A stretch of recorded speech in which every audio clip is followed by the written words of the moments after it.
Hey everyone, welcome back to another Cats and Rats NHL After Dark. I'm your host Kirby Lupo, joined alongside my producer Big C Caesar Lucero and my co-host Cody Stevens. Before we do get started here tonight, gentlemen, just want to remind everyone in our community here, subscribe to our channel. Make sure to like our videos, comment on videos. Sometimes liking the videos that'll get you registered for certain contests that we're doing. We appreciate all the super chat donations when we are live here doing our live stream games. We are planning another live stream game ahead here.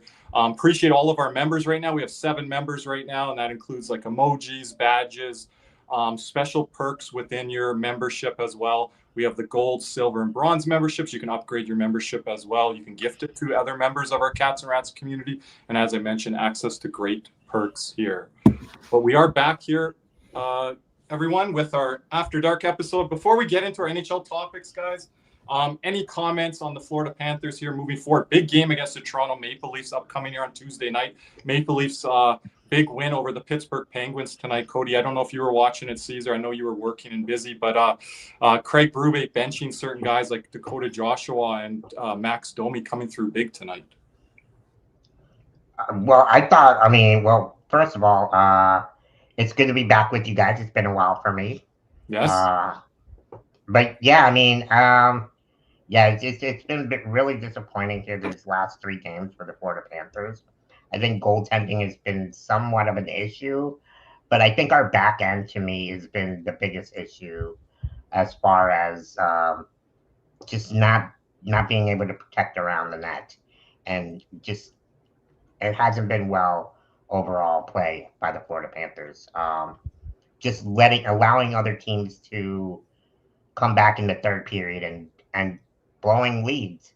That's not typical Florida Panthers these last couple of years. So yeah, it's been frustrating. Cody, this recent skid, plain simply, goaltending has to be better. And by the way, Bob is your starter. Let's start using him as a starter, please. I know Tarasov had a good look to start the year, but Sergei Bobrovsky is going to take you to where you're going to want to go. And he should have got the start versus Calgary, in my opinion. I said it before. I think he should get the next 3+.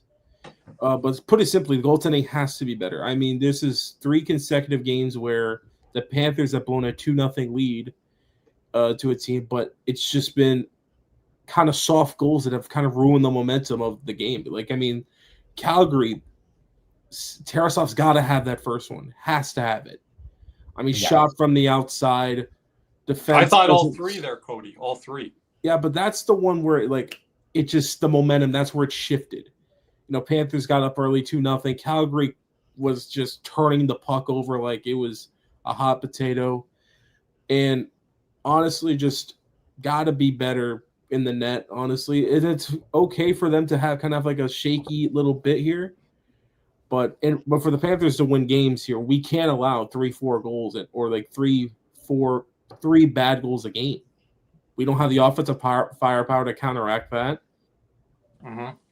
And it's something that won't be sustainable if we want to continue to have a chance throughout the rest of the season. I'm the leader of the goalie union, but I'm a little bit more with you, Cody, than Caesar there. But I will mention on the part we're allowing too much point-to-point passing, forward-to-point passing. There's so much time and space. We're at the top of the point there level where the Panthers are really struggling kind of with that there. But again, Cody, I think it's the goaltending. As leader of the goaltender union, Tarasov's got to be better. Bob's been off. This is a 10-14-day stretch here where the goaltending hasn't been there, and I think they can correct that. I think fans, again, pushing back on Bob a little too much. Can't just look at the numbers. You got to watch the games. And yeah, maybe the numbers haven't been there this year, but fans are always feeling like, oh, Bob's not rounding into form or different things like that. If you give him the starts, like you mentioned, he's able to find his footing. And Bob likes to play a lot of games. And Cody, we've been down this path before. People are like, give Lyon the net, give Stolarz the net. Knight, that's a different example there. You could go back as far as Chris Driedger and say, okay, yeah, maybe Chris Driedger because of how well he was playing, Bob was struggling. But you can't say that, where you're just going to give the net to a backup goalie that's unproven. And here's the thing, and this is why I thought he should have got the start. We play on Tuesday against Toronto. Bob's for sure going to get the start net. It'll be almost a week prior to his last start, which was against Philly. And then we're going to have another major break in February where we're going to have 2-3 weeks of no NHL hockey. And guess what? Russia's on the Olympics, so Bob's not going there. Yep. So, and that's something you and I said last year, Cody, on our post-game shows going into Four Nations. So like have the rest. Like for the Panthers, in my opinion, right now, the way the season's gone, he's going to be 50 plus. Probably closer to 55 now. Because of where we are in the standings. Yeah. But you have guys. But it might be north of that now, Cody. But the last couple stretch you had Sam Bennett start to kind of get back into what he's been doing, driving the net, not trying to be, Mr. like walk through everybody, even though he does that sometimes, and it still kind of drives me nuts. You have Verhaeghe starting to pick it up a bit now. He had goals in 2 of the last 3 prior to this one. He has points in I think the last 4 or 5 or something like that. Yeah. And the surprise of the Panthers so far this year hasn't been Brad Marchand. It's been AJ Greer, in my opinion. Yes. I mean, I said that I think the other night to Kirby. AJ Greer has been playing unbelievable. He's in that mix, and I know it's a different role, everyone, but he's in that mix now with Brad Marchand, Sam Reinhart. Bob has slipped, so he's kind of fallen out of that. Who else ever you can put in there? I think he's playing better than Mackey for what Mackey's role is at right now. Yeah. And so AJ Greer has really come to the forefront here. And AJ Greer is kind of being like what Nick Cousins was like a couple of years ago, where he's kind of completing a line, kind of helping them out, kind of stabilizing it a bit more. Yeah. But I think Greer's doing way more than whatever Cousins did because. Yeah, and just to jump in, sorry, Cody, I looked this up, and I don't think the media knew this or other things because I never seen it out there, and you and I were both surprised when I found it the other day because a picture of Brad Marchand came up on a Google search for AJ Greer, and then I looked into AJ Greer's junior numbers and stuff. He's a second-round draft pick. And those junior numbers weren't necessarily leaping off the page for a second-round pick. No. But it's probably the size that got him drafted or whatever the case may be, but he's been phenomenal for the Panthers the whole entire year. One of the best shooting percentages on the team, if I'm not mistaken. Best. Yeah. One adjustment I would like to see from the Panthers, I want them to go 11-7 here because you have a kid in Jack Devine who's not really getting that much ice time anyway. And Maurice has shown, and Uvis Beliscus has been playing phenomenal ever since he's jumping back into the lineup here. And Donovan Zabrango had a pretty good stretch there as well. I think I'd rather play one of those two, just go 11-7, play those two guys instead of playing Devine and having that rotational guy on the fourth line because Cunningham and Gregor are going to get them the puck, no doubt. From what I've seen this year, I just think Devine's struggling a bit on that line because guess what? He's not made for the fourth line. If Jack Devine is going to be successful in the NHL, he's going to be a top 9 guy somewhere along those lines. So. Yeah, there's a question in the chat there. Is it from Chuck? Sorry, I can't put it on the screen. Are they going to be able to stay close enough? I think they will. This is such a weird Eastern Conference because there are so many teams that are overachieving. Which ones? I don't know yet. We'll know that around January, maybe February here. But I have my ideas of which ones they are, but I can't set it in stone right here. I just think the Panthers need to just kind of level out here, and you're going to see them get on kind of on a roll, probably post-Olympic break, I would say, because that's when you start getting a lot of your guys back. You get your Kulikov back. Kachuk will be back then. Will be probably rolling by then because he'll be back from Olympics. Fingers crossed, no injuries over there.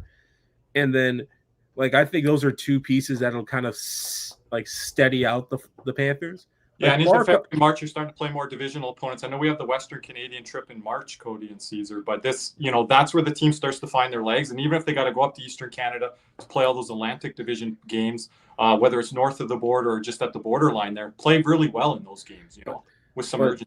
In this upcoming week, you have Toronto and then Nashville, your next 2 games here. And Toronto struggled mightily this season because they're kind of having an identity crisis right now. Yep. Because working their way out of it a little bit here in the last. They could be, but we'll see. I mean, none of the guys they signed in free agency have been good enough. Yeah. Really, none of them. And we're then here live post game on Leafs Panthers. But one thing is Joseph Wall's been playing well, and that's going to be a tough matchup. And Kirby and I have been on that Joseph Wall train for a long time. So I mean. Yeah, no sight in return for Anthony Stolarz here either. So. But the only question is, can Wall stay healthy? Because Wall's had the same injury concerns as much as Stolarz had. So that's going to be interesting to see here. but like Nashville should be winnable. I think Toronto's winnable. Just you gotta buckle down here, and you gotta get better play from your goaltenders. You also got to get better play from. I think Lundell hasn't been that great the last 5. I would say Reinhart had a really tough game versus Philly, but he bounced back with a pretty good game versus Calgary. Yep. But speaking of Calgary here, Go ahead. Their general manager Craig Conroy, actually, most of their general manager staff, including Don Maloney, has been extended for 2 years, which I think, quote unquote, it's after dark. I could say it. It's a bullshit extension, if you ask me. Say it context to that context. Say it on. Because what are you going to do in 2 years here, bud? Well, Cody, it's matching up with the new arena. That's what the spiel is. That's what the pitch is, and that's when they're supposed to be competitive. Here's the problem, though. They're not going to be competitive during that time. They will be if they get a top 2 or 3 pick, which they should be going for. Is that a guarantee? No, that's not a guarantee. But if they get that pick this draft, Cody, yes, they'll be ready in 2-3. But here's the issue, though. Conroy wants the top 2 or 3 pick. Yep. Get that dude off my screen. And got the beanie and the freaking that player off my screen. Listen, Conroy wants to rebuild. He wanted to rebuild last year. And then, Dustin Wolf caught fire, whatever, and then they nearly blew up those plans. Yeah. They nearly made a playoff spot despite being one of the worst offenses in the league. Yeah, that's unbelievable how many points they had. Was it 94, 96 points? It was something ridiculous. Yeah. They would have made it in the East if I'm not mistaken. It's a record or near record for that. And when you couldn't find goals, I think they were bottom 3, bottom 5 for goals for last year. Bottom 5 is definitely a bottom 3. I'm not sure, and this year it hasn't changed. They still struggle to find goals, even though they potted 4 against us. That all changes if you get a Gavin McKenna, you get someone. They probably don't need Verhoff. Or Keaton Verhoff, who's getting highly touted here. I have no idea. I'm not a prospect guy. I've stopped looking at prospects ever since 2020. Well, I haven't cared since. But you haven't heard Verhoff's name out there, Cody, with spitting chicklets and all these people. I've heard Verhoff's name a bunch. I've heard his name more than McKenna. And the World Juniors is going to be something, and I think that's going to be the deciding factor. But to me, because with Maloney, I think has a different vision. He doesn't believe in rebuilding, I don't think. And I think Conroy wanted to rebuild last year. But with the Conroy extension, Cody, just to jump in, Dave Nonis got the extension. Don Maloney got the extension. So they're trying to bring them all together here collectively. Jerome McGinley in that mix. So again, is that going to bring them all together? They have to have the same vision here going forward. And I think with the Flames, I know what they did the other night against the Panthers. That's why we segued into this first year. You guys got to see it there the other night. That's a bit of an anomaly there. You get a goaltending performance from Cooley. You get a good performance from Kadri, which they got all last year there. But they're not going to do that night in night. But they struggled in Tampa. You got to see what you can get for Nazem Kadri and Mackenzie Weegar. This is the new Scotia place that they're trying to build now. But looks really nice. One of the best facings in the entire world. They said it's going to be a multiplex where they're going to be able to switch a lot of the facing of the outside of the arena. And this is like a lower bowl sunk, which is what Edmonton Oilers are doing and some other facilities around the world are doing. Now, the Flames were trying to build, living in the city, they were trying to do it like a field house where they would have a football, hockey, all built in one. They do have a practice facility attached to this, but they could have gone a little bit more extravagance, but the taxpayer monies, that wasn't going to go for that. Hey, if you look on the other side, it kind of looks like Texas Stadium here with the outside windows. Oh, yeah. Okay. It's going to not have the Saddle Dome anymore, which is kind of sad. It adds that character. But this is going to be great. They're going to be able to change the facing of the building there for concerts, any events that they have, LED lighting and all that. So it'll be pretty neat. And they also have the event center around it. Stampede. Looks like there's going to be a lot of shopping malls around too, right? Yeah. They're going to do like a whole event thing. And they already have that anyways with the Calgary Stampede, but it's right there. So same place. They're going to have to tear down, obviously, the old one there. But yeah, it'll be built right there. So the Saddle needs to be burnt to the ground. Hey, but everything meets its time and its age. It helps the Olympics. It was good for what time it was. It's long past now. It's not big enough. Like what Rexall went through, that's what the Saturdome's going to go through. It's just the history there is never going to be replicated there. You've had a bunch of legends play there, namely Jerome McGinley, Alex Tangay, Mika World Championships, Mika Zibanejad scoring the OT winner. They won the Stanley Cup. That was in the Montreal Forum, though. But yeah, a lot of history there. Olympics. But But it looks pretty nice. Yep. If I ever do go to Calgary, Kirby, I said everyone's got to wait for the new rink. That's what I told everyone, because you can make that Edmonton. no, please, no, go to the old one. Experience what the bullshit's about.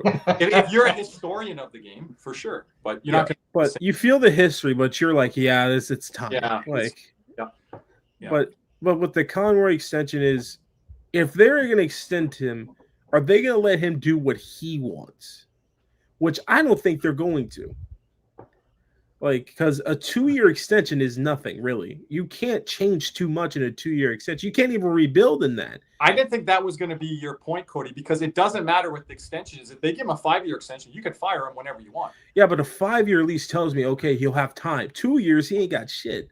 Like, it's just... But to me, 2-3 years, we got to see what he's going to do. He's a first-time GM. I know he's got all the good faith as being a former Calgary Flame and part of the organization, but it's like, hey, we need to see what you can do here, right? Look at what Gorton and Hughes have done in Montreal. Like, look at what these other GMs around the league have done. Like, we got to see what you're going to do. But I think Gorton and Hughes had a plan for what they wanted to do. Maloney and Conroy, to me, don't have a plan on what they want to do. I think one wants to stay competitive yet try and retool, but one guy wants to tear it all the way the hell down. Oh, I think that's a plan. They just have a divergence of what their plan is. You know, it's just like the trade deadline will tell me all I need to know about where they want to be, because I think you better move Uyghur while he still has a lot of value, because that contract is very, very.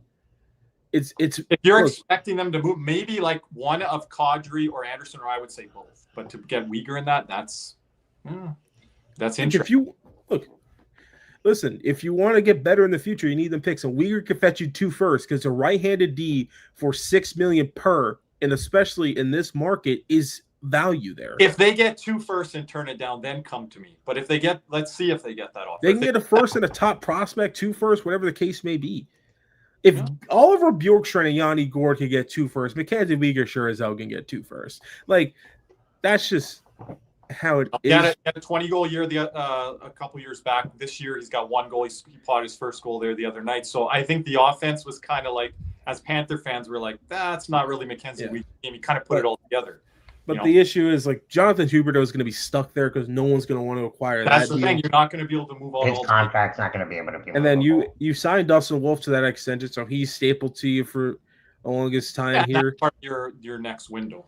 But you got to make room for guys like Zane Parekh trying to move up here. He's been injured this year, so that's been unfortunate for him.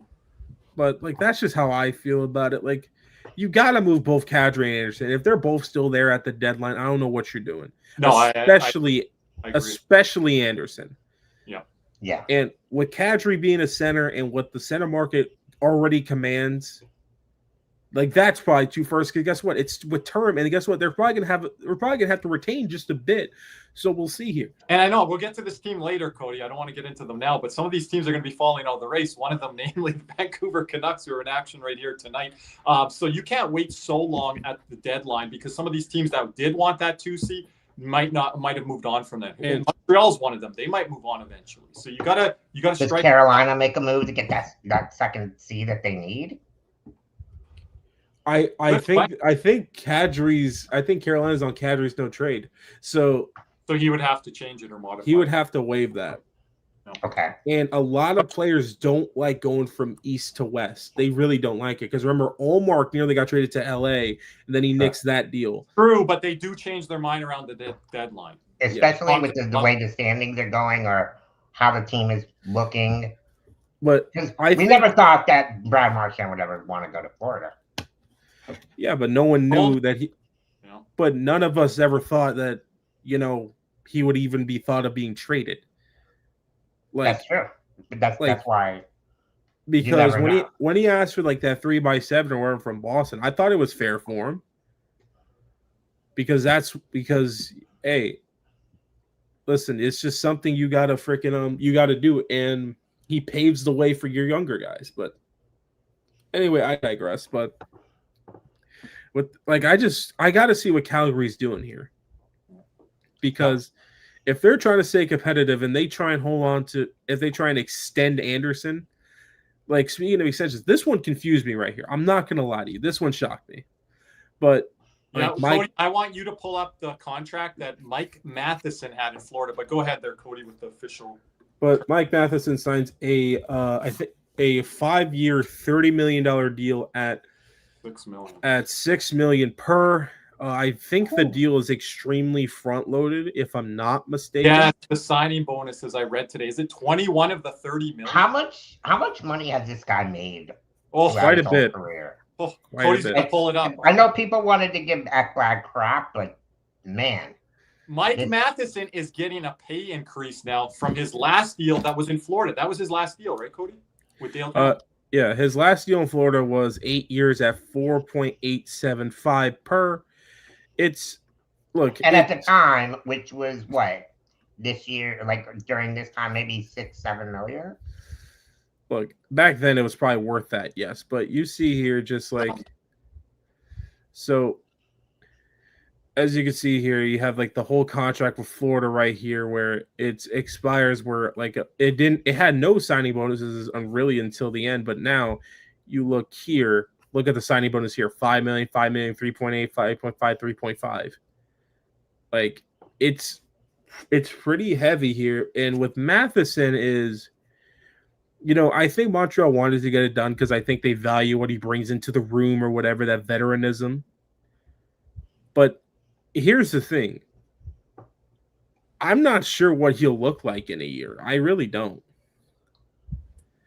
I said to Jim Behringer, and we appreciate Jim coming on. He should be back with us next week. Again, Cody, I thought 2, maybe 3-year deal for Matheson. I know if they don't think that Reinbacher's ready yet.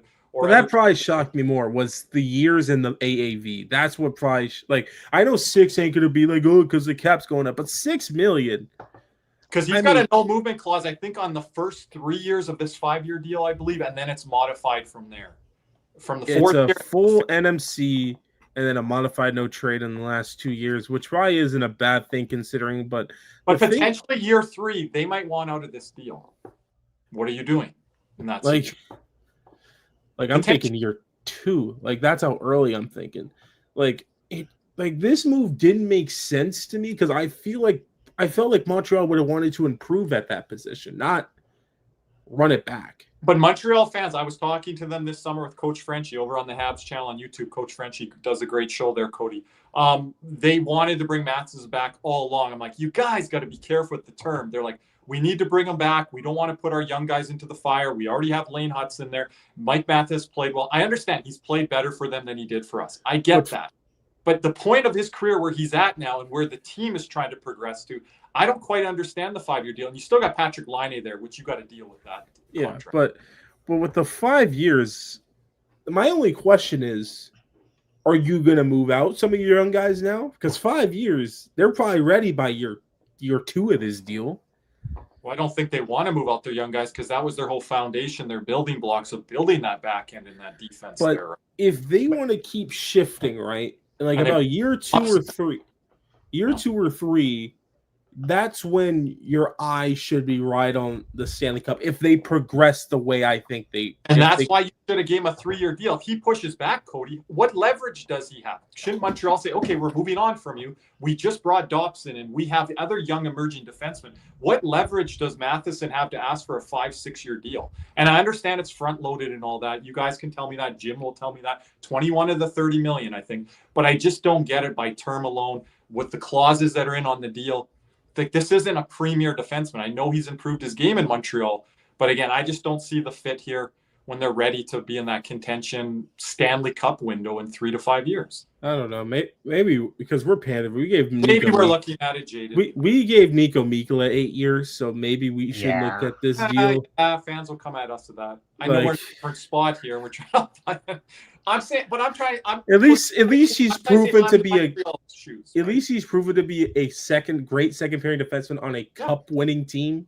So at least that deal he's proven. Oh, Mikkola. But yeah, Matheson has done things on that second pairing with Montreal, but I thought they were kind of moving off of him and moving him down. That's what I felt. Like, right? That's why I shocked me about this extension. How do you move him down to a third pairing?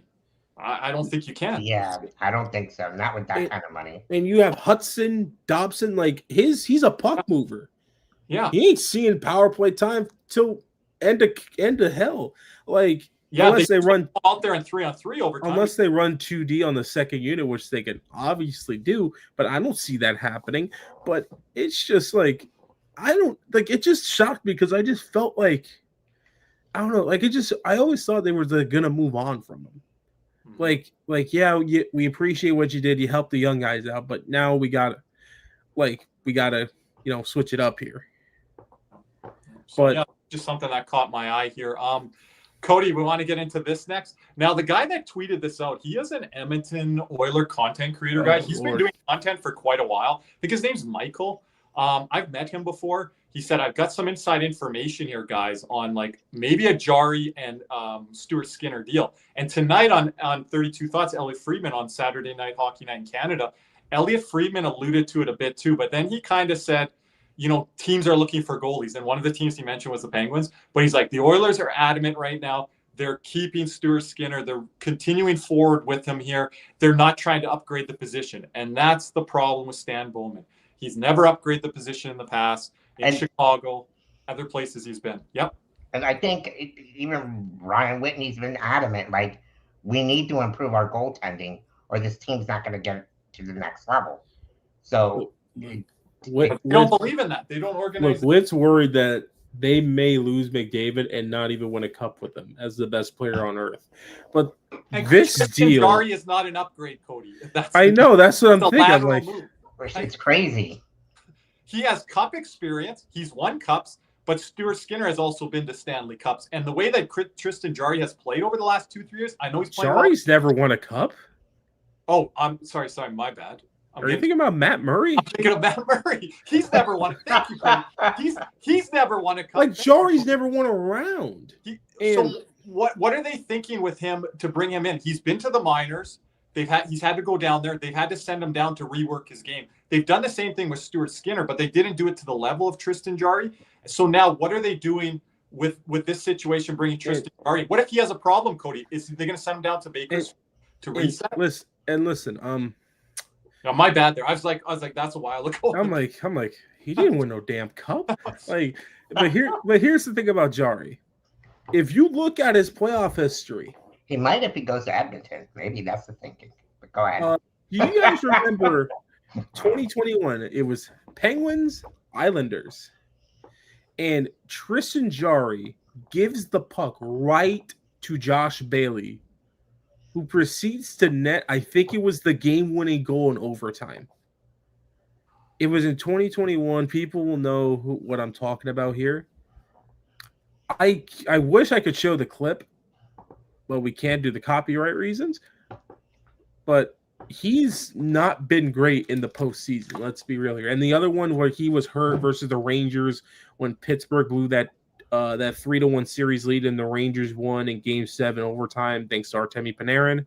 But he was hurt most of that series. That was I think that was the Louis Domingue Brief and Broccoli series. That was the Ranger one, yeah, with Pittsburgh. Yeah, and it's just in his postseason career, he's been in the he's had only one playoff series with an extended look, which was more than one game. He had an .888 save percentage and a 3.18 goals against. And he's been one of the worst goaltenders in the NHL the last couple of years. Plus, Stuart Skinner's probably up there as well. Yeah, I don't know if you want to pull up the numbers, Cody, but they're not pretty for Jari or Skinner. And very inconsistent. And it's like you're trading one problem for another. And I'm not going off, if I'm the Oilers, I'm not going off a small sample size of Jari finding his game this year and rounding into form. Sheeloff got pumped tonight by the Leafs and got pulled. What's the contract situation with Jari? He's like 5 years that's what he's at still? 5 years, like $5 million or something like that. So what's Skinner? Because that's a lot. If Skinner's at like $2 million, which is very affordable, which is why that doesn't make sense. Which is why Edmonton's been so adamant about making him work because he's cost effective. Yeah, and he's still like Skinner. Is he 27, 28? somewhere around there. He's not like 32, 33. I'm pretty sure on that. Yeah, you're going for a veteran goalie, which, I think the better move for Edmonton would be Binnington. I think the better move for Edmonton would be if they would have drafted Wallstad out in Minnesota, but they don't have a guy like that right now. Yeah, like I'm just gonna show some number. I'm just gonna show Money Puck here. The goal save above expected stat, because I don't like using save percentage here. Because it doesn't show everything. No, I think it's part of the picture, but yeah, goal save. But it shows you like part of it. Like Stuart Skinner, negative 1.5 goals saved above expected. This was last season, the bigger sample size. Okay. And look at the guys he's with. Have you ever heard of Clay Stevenson? I haven't. Dustin Tokarski from that's our boy Ryan's goalie. That's our boy Ryan. World junior legend. Nike Coco. Caesar, you heard of this guy? Trent Miner. Coco for Coco Puffs. Who are and then Eunice Corpusalo, who we know him. Solgaard, I know. I'm not gonna lie, he kind of got thrown into the fire last year. Solgaard. And then you see 65th in the league. And if you go down here, there's Tristan Jarry at negative 4.7. But if we do some little digging here and we switch it to a 35 game sample size, let's go here. Let's see here. Yeah, they're right next to each other. They are 29th and 30th, or 28th and 29th in the league out of 37 goalies. Like, what are we doing here, right? And then, people are calling him out, when, a fan has a source, he's like, I wouldn't put this tweet out there if I didn't believe it. So, I think that's out there because, like Elliot said today, Pittsburgh is looking for a goalie on the market, and Skinner, and what would they have to do? They would probably be moving on from Jarry, run with Skinner, Sheloffs, I guess, combo. Here's my thing, and I actually kind of believe that rumor. Yeah. Because that's something Stan Bowman would freaking do. A lateral move in net. And what's up, Adonis? Oh, we always up late. How's it going, Adonis? Yeah, we're up late this week. We'll let everyone know in the community. Make sure you guys are locked in with us over on Instagram. Don't forget to like the video as well, guys. Yeah, thank you. Thumbs up on the video. But I could see them totally doing this. I really could. Because remember, Stan Bowman's the one who gave up the entire farm for Steph Jones, even though Adam Boquist never became of anything. He's also the guy that ran with Corey Crawford that kind of ended the Blackhawks cup window right there. Well, what really ended up ending the Blackhawks cup window was trading Artemi Panarin for Brandon Saad. That was it. Yeah. And then, but I won't put that past him. And it's here's the thing. If you're Edmonton, who would you rather have? Stuart Skinner at 2.6, whatever the hell he's making, or Jarry at $5 million? And why are you locking yourself into that contract when the Oilers might get some more money? And then with Connor McDavid taking a discount, then Connor McDavid's like, this is the goalie we brought in? Right? And that's just going to make him want to leave even more. Tristan Jarry, not some young goalie, Yeah, Tristan Jarry is at 5.375 for the next. After this year, he has 2 more years after that. It's just. If there's a goaltender that Edmonton could afford, who do you guys see would fit for them besides Skinner? Well, I just said the name Jordan Binnington. Is that what you're asking me? Yeah. I'm going to go his backup, Joel Hofer. Joel Hofer is the backup in St. Louis. There's 2 guys in St. Louis you could look at. Now, but that's asking a lot of Joel Hofer, who's never started, Cody, to throw him into the fire there. Like a guy like Darcy Kemper. I was going to say, because if you're going to go with the guy that hasn't had experience, wouldn't you just stick with Skinner? It's getting to the point where they want a fresh start. And even Elliot was alluding to that tonight. Other people that I've talked to, other things that I've seen out there, it's getting to that point. And it's getting very contentious in the Edmonton Oilers media too right now. Market, Leon Draisaitl's going after YouTubers. So they're seeing what's out there, right? They had a big autograph session. All the players were at the West Edmonton Mall. A lot of people lined up for Stuart Skinner. I have a name. I would line up for the guy. I have a name. Yep. Devin Levi. Oh, that's interesting. That wouldn't cost much. Wouldn't cost much. He Florida wants Panther, out of Buffalo anyway. And guess what? In Edmonton, he's getting NHL starts. But at that point, do you move on from the 61st goal saved above expected save percentage guy and Calvin Pickard, who's lower down than Stuart Skinner has been this year? Keep going with Skinner, but have Levi come in as the backup, kind of push him there, a young guy, and do that. Have that as an option. A young goaltender nipping on the heels, because Calvin Pickard, as good as he played last year in the playoffs, Cody and Caesar, he hasn't been that this year. He played it good in one game. And by the way, you don't necessarily have to trade Pickard. He's only making $1 million this year. So you could go bury that in the minors, worst case scenario. Yeah. So it's something. It's just. And your boy said Alex Lyon. I feel you try to give him the starting crease. The same thing happens what happened in Detroit where he runs out of gas. He just runs out of gas, man. Your boy, he's 32 years old now, I think, as well. Like, he's not 26, like, as much as people want to make him out to be. And you can give him a 1 year, 2 year and once again, the others don't have time to experiment with that. If Edmonton wanted him, they could have got him. Yeah. But it's just, I've never seen a team that has such a glaring issue refuse to fix that said glaring issue.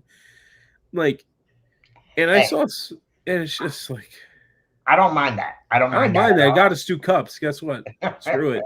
Like, our cups were against the best player in the world, so that legitimizes ours. No one can ever take that away. Yep. But anyways, guys, it's time to hear from our sponsors, and then we'll hear from our other sponsors as well. Panthers fever is here. Are you geared up? Caneswear in Davie is the place for all your Florida Panthers needs. They have the latest gear for our favorite NHL team. Jerseys, polos, t-shirts, hoodies, hats, and more. Caneswear has you covered. Stop by their store in Davie or at pantherswear.com. Again, that's pantherswear, WEAR.com for all your Panthers gear. And then another word from our other sponsor, Jeremy Beckham, with Beck at Beck Sells FLA. Champions don't settle, and neither should you. Let me introduce Jeremy Beckham at Beck Sells FLA, bringing a competitive edge to South Florida luxury real estate. If you want a home that performs in all 3 zones, location, lifestyle, and long-term value, Jeremy is your power play. The clock is ticking. Let's go for the cup. Reach out now at BeckSellsFLA.com, and that is BeckSellsFLA.com. Thank you, Cody. Now, Caesar, you kind of wanted to run the ship here a little bit here in the second half of our After Dark show, kind of go around the NHL, points leaders, standings, whatever you want to throw at us. I think Cody and I are game. Chat, let us know as well. So where do you want to start, Caesar, here? Are we going points leaders? Cody, can you remove yours so I can put the... Oh, you got it ready there for us? Where are we going first here, though? Oh, points leaders. Okay. Points leaders. These are the points leaders through November 28th, which we are 23rd, well, November 30th now. This was as of Thanksgiving. Yeah. So the post Nathan McKinnon at 141 points, Macklin celebrating at 36 points, Connor McDavid at 34, Connor Bedard at 33, and Mr. Leo Carlson at 33 points as well. I mean, this is a huge youth movement this year. I mean, I was going to say, that's why I kind of like. Do you guys see the youth coming up? I know Kirby said he wasn't surprised with McKinnon being number 2. Maybe I am a little bit. You said you're surprised about McKinnon being at number 2, or are you talking about Celebrini? McKinnon.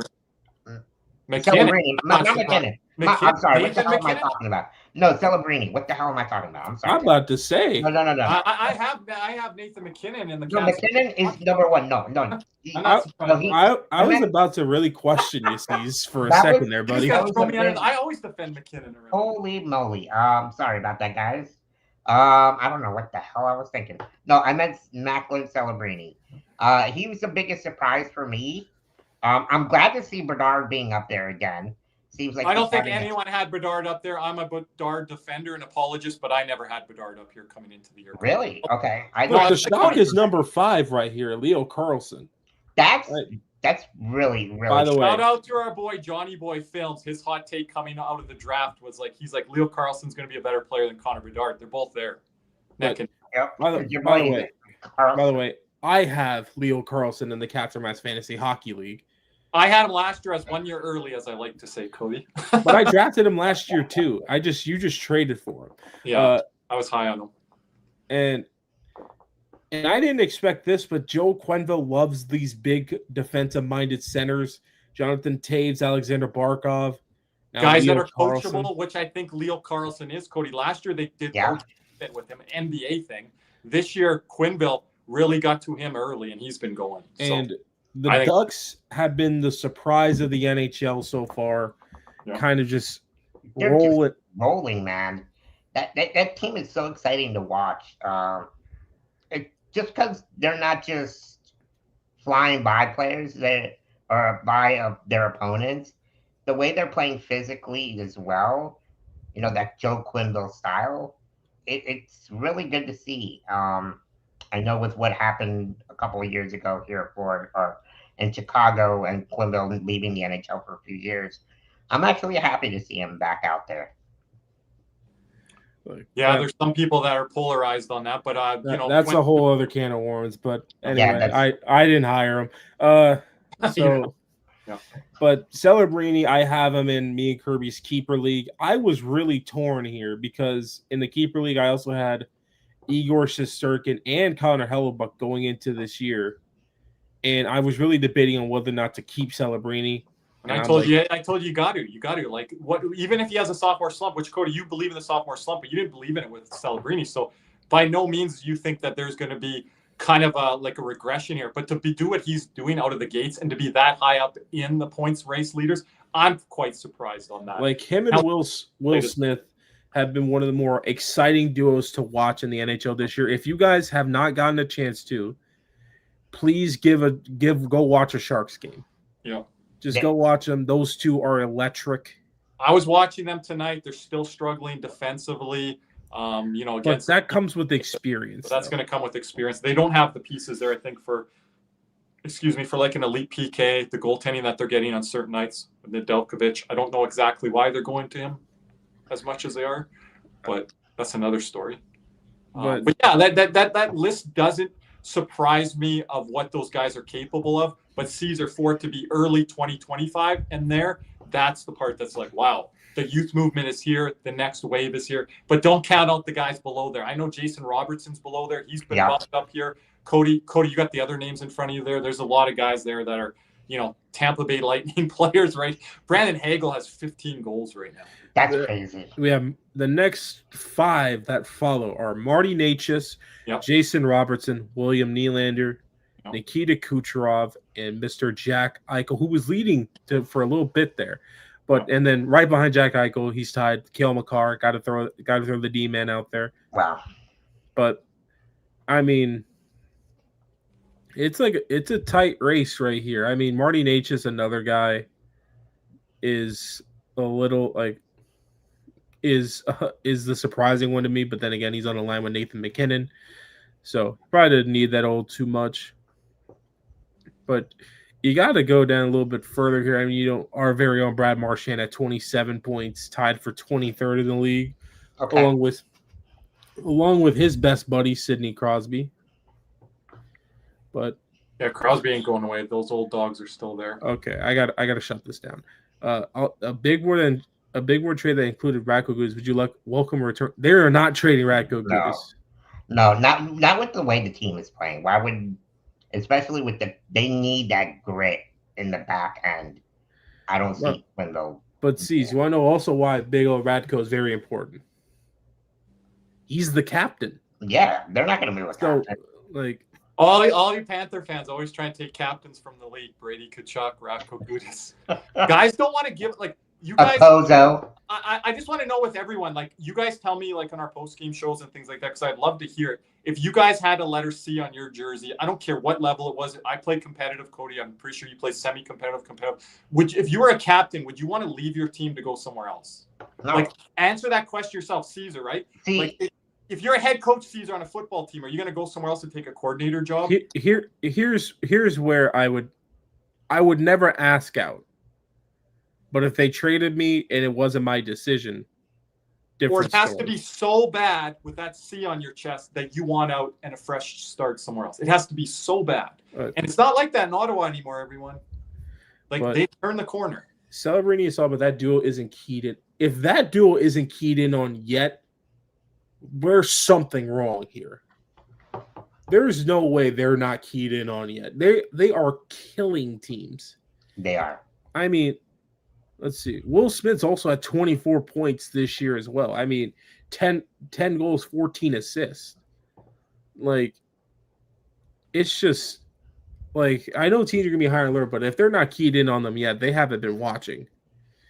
Because I've watched these guys a whole year, and they're doing this to Colorado. They're doing this to, like, we're injured, but still, our system ain't really that it's hard to break. And guess what? They broke through. I think both of them scored in that game too. Like, it's something. And please, God, no. I'm begging you. If I see Braden Shen as a Panther, I might flip a table. No, I wouldn't want it.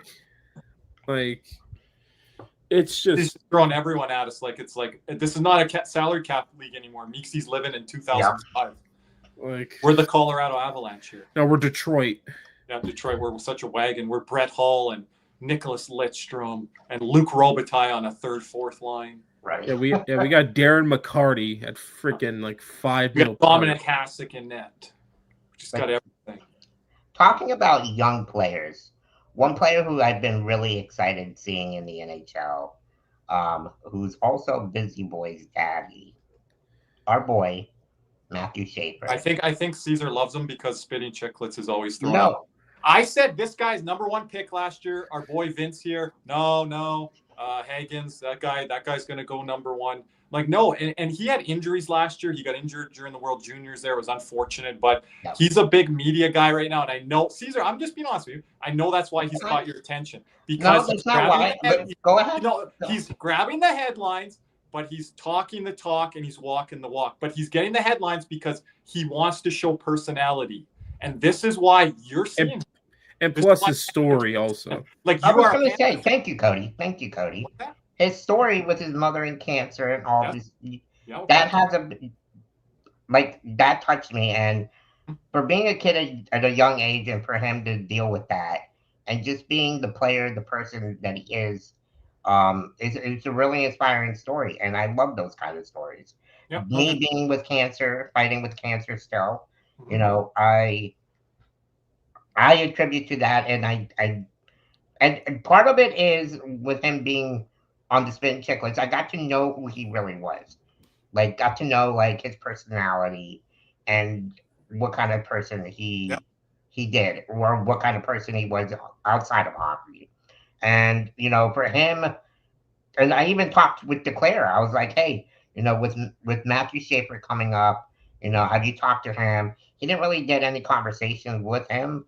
But he was really excited to what he brought to the table because it solidified the back end and for years to come. And that's something that the Islanders needed. I don't think they knew he was going to be this soon. And no. They moved on from Dobson, and they still have defensemen there. But where they were kind of in that murky middle. And and Cody, I talked to you about this. They got very fortunate to get that first overall pick. Like, that should be going to, like a Vancouver, Nashville was probably hoping for that last year when they bottomed out and things like that. But again, Chicago. What's that? Chicago and that Chicago as well. Heck, San Jose nearly got him. San Jose. The people are like, if they get another top pick. But yeah, Caesar, good point to that as well. I missed that point, but yeah, remember talking to you a little bit about that. But again, like he's that player right now that's making that splash. I think, Cody, I don't know how you feel, but everyone's got to be very tempered to how he's going to be moving forward. We're seeing Lane Hudson with some growing pains here. That could happen next year. But the way that he's playing around, we're going to talk about him on our live stream on Monday night, coming up our Olympic coverage here. So he will be in that discussion and talk there. I don't know how I feel about that. I think it's a little too soon. But Matthew Schaefer, the numbers that he's putting up right now are pretty impressive. Another guy that I backed this year in our Cats and Rats League, Cody. Hey, and that's a win for you, Kirby. For you. No, hey. No, I'm like, why did no one draft him when, fantasy pools and stuff like that? I'm like, I think if he makes the team, and I took a gamble on him because I didn't know if he was going to make the team out of camp. So some people that were having their pools and leagues, I'm like, no, I'm going to stash him here and see if he does. And if he doesn't, then that costs me a pick or whatever. But I still don't know how to feel about the Islanders, Cody. Yeah, I still hate watching them. Like speaking of that, they just lost Kyle Palmieri, torn ACL. I was going to say, did you guys see that play? No. I did. Yes. It was incredible. Didn't he get like an apple on it or something? Yes, he literally got back up, skated to the bench as he was skating by, passed the puck, and got an assist. Yep. Came back on a little bit of a back check to grab it there. I mean, if that doesn't tell you how freaking tough these hockey players are, then I don't know what does. I still think the best injury thing I've ever seen is Gregory Campbell in the finals, penalty kill with a broken leg. Oh, there's so many stories of guys like broken foots, fibulas. I mean, heck, look at our first run. I mean, Ekblad broken foot, separated shoulder. Yep. Matthew Tkachuk broken sternum. Freaking played through that game and even played the next game. I mean, unbelievable. And then remember John Madden against the Devils? Yes. Yep. Crazy. 20, what was it? Or was it 2011? 11, 12, yeah. Yep. I mean, he's coaching now, I think, too. Oh, Cody, I found a former Panther that's coaching now for the Vancouver Canucks. Do you know? For Vancouver? Yep. Don't look it up. What do you think? Did I watch him play as? I was talking with him, David Dwork, about him the other day or last week. Did I watch him play with the Panthers? Borderline. I always talk about Sidney Crosby doing something to him in the face-off dot. In the face-off dot? He jumped him. Crosby jumped this guy and started piling on him. I'm blanking. Brett McLean. Honestly, never would have guessed that. When you said jumped him in the face-off dot, my immediate thought was Brandon Dubinsky. David Dwork was at that game in the Igloo that day, and we were talking. Yeah, I don't think I watched Brett McLean. No. I think it was too young. I said borderline. But he's Adam Foote's main assistant, or I don't know, secondary assistant. He actually called the goal today from upstairs where it was offside, and they showed him on TV for quite a bit. So yeah, Brett McLean, former Panther there. So I'm out there. Love seeing all these different assistant coaches around the league now, and you're like, this guy's coaching there. I've seen some this year that have really turned. Joel Ward was the one for me. He's coaching in Vegas. Joel Ward is? I didn't know that one. Wow. Well, playoff warrior. You want to talk about clutch? You don't get more clutch than Joel Ward, baby. Team clutch. If you're building a lineup from first line, second line, third line, fourth line, he's in your lineup. He's in your lineup. We don't have Nick Levine here to talk about our Termin Panarin. Caesar, what's your views on Panarin here? So apparently he's got his mojo back. 6 goals, 13 assists, 19 points. He's on pace for 130 points and 12. I don't think he'll get there, but is he back to where he was when he first started with the Rangers? No. That was simply no. Put it simply, no. What do you think, Kirby? I'm not a Panarin guy, and our co-host Nick Levine, that's not here, said, Kirby, don't be buying into this Ranger hype so much of how Panarin's playing in the playoffs here. Now, if you look at his career numbers, they're great. They're exceptional. But if you look at the last couple playoff runs here, there's something missing there. And I don't know if he's back to where you're saying, okay, regular season numbers. He's never going to reach his career high 124 points or whatever it was. He's not going to hit that ever again. And he did that for 1 year. But I don't know if he's back. Like the regular season numbers, Caesar, I pump the brakes. And Caesar, you get mad at me on our own football team here sometimes. Regular season, I tell pump the brakes here, everyone. Numbers look good. Maybe under Mike Sullivan, something's there. Again, that's what I was going to say. Maybe they're starting to buy into Mike Sullivan's system, and it's allowing him to play a little bit better. Cody, is he a Mike Sullivan guy? I don't really picture him as a Mike Sullivan guy when the going gets tough in playoffs. Is he, Cody? Is Mike? We're not talking about playoffs. I'm talking about now. Like, he was struggling for quite a while now. Yeah, but if you're talking now versus the playoffs, you got to be buying in for the playoffs. Cody, is he a Sullivan guy? I know you talk about Mike Sullivan a lot. I don't know. I don't think he is, to be honest. Sullivan doesn't really like guys that are like very like, perimeter based, unless they're like Crosby or Malkin. Too bad Jimmy's not here because he's a big Ranger guy. I'd be interested to see what he had to take. Yeah, we'll have to have Jimmy come by and some Ranger talk. Got to be better than what they were last year, but Yeah. I mean, it didn't help him tonight. I mean, absolutely jacked. I saw him in the playoffs. So Tampa Bay, who's becoming maybe the sneaky favorite here in the East. Hey, listen, that was my division winner before the season started. It wasn't mine. I tried to tell you they can outscore. Like in the regular season, to me, you just got to score. Whoever I have for the division leader in the Atlantic Division, I'm cursing them. Boston last year, Toronto this year. It's a disaster. Whoever I picked to finish first in the Atlantic, it's crazy. Yeah, I was right on Montreal, some of the other teams, but that first place team, I ain't hitting that. If the playoffs started today, here's what they would look like.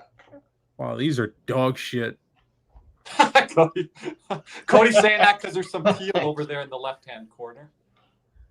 Huh? That matchup would be for Seattle. I don't love their chances there. Like, Pittsburgh's starting to fall out a bit. Like New Jersey, Pittsburgh, snooze fest. Carolina, Washington, snooze fest. That Kings and Ducks game, though, that would be pretty interesting. No, that wouldn't. That's Ducks and 5. Like that would be interesting in the stands. Oh, Cody's out on Hiller already. Like, I don't know, Cody. The Ducks don't have experience. Like, let's go by. I might go 7. Avs and 6, Stars and I'm gonna go push it to 7. I think Wallstead to get the start. Oh, Minnesota losing in the first round again. I was gonna say. Oh, shocker. Ducks and 5, Knights and 4. No Devils and 4, Canes and 5, Lightning and 4. Oh shit. That's actually a tough. No, I give the Islanders a game. Hey, Caesar, you want to do a Carolina-Washington bet this year if that happens? Blow it out your what Nick says. Caesar was high on Washington last year. Everyone. That sends. I was smoking too much of that Ovechkin. That Sens Bruins series could actually be. That actually might be the most competitive series on this board. That would be pretty competitive. Yeah.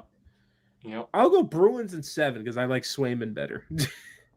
I could see the Bruins pulling off that type of series, but again, Ottawa here. And again, we go to post-Thanksgiving here. They say that matters where you are in the standings. Cody, I'm going to push back. I don't think it matters this that year. Are on this graphic here that still have things to say here. It's so contested. And the parity this year in the NHL is so damn close. You can close. go on a 3-game winning streak and be and then you're back right back in the playoffs. Or a 2-game winning streak can be right there. Yeah. So it's I don't know. It's a little different. Like there's not teams that are 8-10 points back that you're like, oh, they're in trouble here. Now the Leafs were getting close to that. The Oilers falling back. Like the Oilers aren't even on this. Like the team. Do you guys think Pittsburgh even stays in the playoff hunt? I don't. I've seen since the beginning of the year when they were way up there. I don't buy a hot start in a team like that. Like they're 4-3-3 in their last 10. They're hanging on by a thread. Yeah, goalie got pulled tonight. They got lit up by Toronto at home. Yeah, they got lit up by Toronto at home with the bottom 6 scores of Toronto scoring. They haven't scored all year, produced all year. And here's the worst part: they had Hill to be in there. They wasn't even Wall. That wasn't even a Wall rest game. It was a Wall rest game. They had a back-to-back, Cody, right? Yeah. So it's just like, I mean, that Islander Tampa Bay would be interesting. Like. The Islanders are so uninspiring to me. The Islanders would I think the Islanders go down 3-0 in that series, win a game in overtime, Cody, and lose in 5. The Islanders would get dog walked. Well, especially with what's his name's injuries. Yeah, maybe they might not. Well, Palmieri, that just hurts overall, top 6. But that even him in that series, he's not a top 6, top 7, top 8 player in that series. Right, but the Islanders, Cody, you talk about this often. I know Nick does too. Who has the better players? Tampa would have 8 of the 10 best players. Like it's just like it's so skewed there. And if you want to count Schaefer, he's a rookie. Yeah. So again, like I don't think Sorokin, the way that Sorokin's like played, they would need the playoffs. They would need Sorokin to go like Jaguar. Yeah, John Sebastian Jaguar. Now, anything can happen in the playoffs with goaltending. You can get that from Swayman. You can get it from Sorokin. So you get it from Joey Decord. I don't know what the hell Vegas is doing in that. Let's play a little game. Which teams do you see on here that won't be in the playoffs when it's all said and done? Seattle, Pittsburgh, Islanders, and Bruins. And I'll go Boston as well. 4 teams at least on this board. At least 4. I still have Boston making it. Well, who do you have missing then, Caesar in the Atlantic? The Panthers? In the Atlantic, it can be the Florida Panthers. I hate to say it. Wow. Caesar is saying that on After Dark here. The ultimate optimist. And he's in that god-awful Winter Classic hat. I hope they don't. I hope we they haven't even don't. got to the Winter Classic. We haven't even The one time they proved me wrong. I hope they prove me wrong, but Caesar, hold on. Did Nick tell you to say that? Is Nick writing your script? No. What's going on here? What's going on? Right now, Caesar has more confidence in our Dallas Cowboys than our Florida Panthers. And that's damn right disrespectful. Honestly, that when you put it like that, that just pissed me off. Like, I had to, because we've been doing a lot of Cowboys talks. Me, Caesar, and Nick off air. Yeah, we're gonna run the table. You guys gonna have Super Bowl teams. You guys gonna have one shit the bed moment here, and it's just gonna be all downhill. That just pissed me off. Now I really hate Dallas. Like, I'm not telling any lies, right, Caesar? You're more confident right now on the gridiron than on the. I'm just confident in the way they're playing. I just haven't seen anything with our team that tells me that they can turn it around. Now, maybe things change when Kachuk comes back, but how drastically is it going to change? But Caesar, we were 6-4, Cody, weren't we? We were 6-3-1. We get a couple losses here and everyone. I know this. I'm not talking about the losses, Kirby. It just 3 3 years in a row. I think we've been playing well. We found our forechecking game. The hell with that 3 years in a row bullshit. The hell with that. I feel like I'm like the opposite this year with you guys. Like hell with that. No, I didn't know you had this take. No, but I said I hope they prove me wrong. I really do. But are you being a prisoner of the moment with these last 2 losses? What about the Vancouver game scoring 8 goals, the Nashville game scoring 8 goals? We're scoring all these goals without we're scoring again because guess what? We had it in us. Now like the goaltending's Canada finally woken up. Like now the goaltending's gone awry again. Like like Caesar, you think sometimes maybe we're hard on Bennett or other guys. Like some of these guys are waking up finally, right? And no, I agree, but I mean, I hope I'm wrong. I hope that they. But if you're saying we haven't played our game, I push back on that because I think we have played our game here in the last week or two. Not the last couple games, but I think we found our game. The board battle game, Caesar. The battles between the walls there. Getting pucks in, being the first 2 pucks. Certain nights, winning 50-50 battles. The defense playing that 1-0 game against New Jersey, which I know New Jersey's missing Jack Hughes, but look who we're missing, right? So I think we've been finding our game. Cody, what side are you on that? I think we're making the playoffs. I still do. Like, it's just with me, I just got kind of frustrated with certain guys kind of just like dogging some of these games. Tell me if you guys are like the Caesar, jump in on this. Like, were your expectations too high coming into the year with the injuries? I said to everyone, wild card 1 to 2. So I know we're not sitting there. My expectations were not higher than that. Not third, not top 3 in the division. No. I think I had us at wild card as well. Okay. So we're not that far off from that. So I mean, you asked me if I see Boston making it, who's going to miss it? Then, I mean. But Boston, what we should be scared of Boston? I'm not scared of Boston. They could still be in the top 3, and we can still make the playoffs as a wild card. I haven't watched Boston a ton. I know what Morgan Geeky's doing right now. The numbers blew me away. He's one of the highest goals. Here's the funny thing about Boston. Again, if we win our next 3 games, we're above them because they have 3 games in hand. They have played 3 more games than us. But they got to play Detroit. They've been like that the last 2 weeks and a half. They've had 3 games in hand. But we come back to this in a month or 2 months. I don't see Boston in a top 3 spot in the Atlantic. Okay. Really don't. I could see Toronto there. I could see Florida there. Let's timestamp that in 3 weeks. Where the hell is Montreal on this? Montreal's going to be there. Montreal, I think, is here. They moved. That's the biggest surprise to me is what happened. No, they were outside the spot on Thursday. They just dropped down. Okay. But is that because of the parity this year? It's been so tight.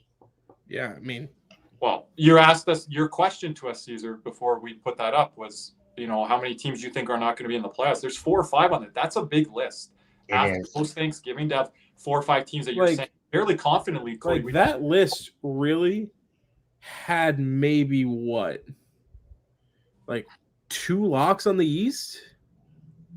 And Colorado being a wagon. 2, 3 locks? It'd be interesting to come back towards the end of the year and go back and see the list that was out during this time and then see who's in the playoffs at that time. To me, it's there's probably 3 locks in the East right now. Tampa, New Jersey, Carolina. Those are the 3. Mm-hmm. Everyone else, Philly, they're going to probably end up dropping off. Washington, I think, probably is one of the wild card teams, if not 3rd in the Metro. Pittsburgh's going to probably drop off here. Detroit has dropped off. I mean, they're 4-4-2 in their last 10 here. The Rangers. Yeah, I cannot cheer on against my Panthers. I don't know what the hell I was thinking. The idiocy from that freaking hideous hat seeped into your brain. You're probably right, Cody. Maybe it's Are we the Florida Panthers or the Michigan Wolverines? What the hell are we doing? Everyone is calling it a curse now because of how we played this past week. Listen. The next time Bob starts, he won't have that purple helmet on, so we're good to go. Does this mean I have to shave my mustache? I mean, it's no longer Movember, is it? Yeah, we're in the 30. There's 30 days in November, Kobe. At least get my name right, please. At least I said Kobe. I mean, if you want to get very late tonight, everyone. So appreciate everyone. I'm sorry, man. It is late. You guys are night owls. What the hell is this? No, we scheduled it but we needed Caesar back. Caesar said this time, and I did. It's the only time, guys. I've been working, especially with Black Friday. Cyber Monday is going to be crazy for me. So, but Caesar, are you back here Saturday nights with us? So you locked in? Not next week. It'll be after next week. I'm sorry, Kirby. Unless you can find somebody to work for me. Or anybody out there on the chat. You guys want to come here and you're missing some of the Saturday. To hell with it. Nick's taking your shift. He'll be telling our customers to blow it out their ass. There we go. I love it.